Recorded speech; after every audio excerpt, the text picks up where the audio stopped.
Écoute, c'est quasiment un 6,49 là, si tu arrives et tu as réservé 20 puis vous êtes 20. Ça, on est conscient de ça. Les no-shows sont des personnes ou des groupes de personnes qui réservent dans les restaurants mais qui ne se présentent pas. Bien souvent, ces personnes-là ne vont pas aviser le restaurateur de leur absence, qui lui va se retrouver avec des conséquences monétaires, de denrées et de main-d'œuvre.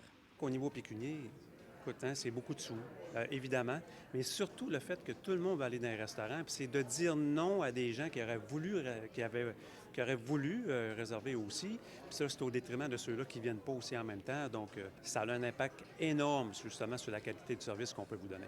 C'est pas juste du service à la clientèle, la réservation, c'est aussi un outil de planification pour l'achat des denrées alimentaires, pour l'assignation du personnel. Donc, quand les gens ne se présentent pas à leur réservation, ben, le restaurateur, la restauratrice se retrouve à payer ces coûts-là. Ben, elle n'a pas les ventes qui y sont associées. Donc, elle se retrouve avec une perte sèche, comme on dit.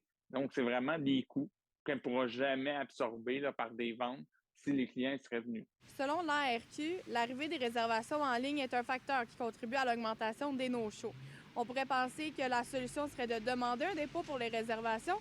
Toutefois, il existe une loi qui interdit d'imposer des frais de pénalité. L'Association des restaurateurs effectue des démarches auprès du gouvernement pour changer cette loi. On voit mal pour une table de deux de dire aux gens, venez signer votre contrat de réservation ce soir pour qu'elle soit effective vendredi. Ça n'arrivera pas.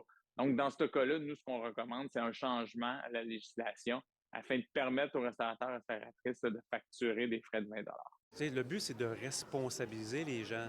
On comprend? Donc, on ne veut pas faire de conséquences. Même nous autres, comme stratégie auparavant, ce qu'on faisait, puis ça fait peut-être 1 an ou 2 ans, on donnait une carte cadeau. Donc, si toi, tu respectais exactement la même quantité de personnes que tu avais réservées, on donnait une carte cadeau de la valeur de 10 de la quantité de la facture moyenne.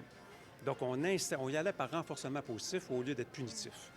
Donc, mais aujourd'hui, nous autres, avec le groupe de la Voie Maltais, on a plusieurs hôtels, justement, puis à chaque jour, donc on s'assure, c'est nous autres qui fait le travail, mais on s'assure que les personnes respectent.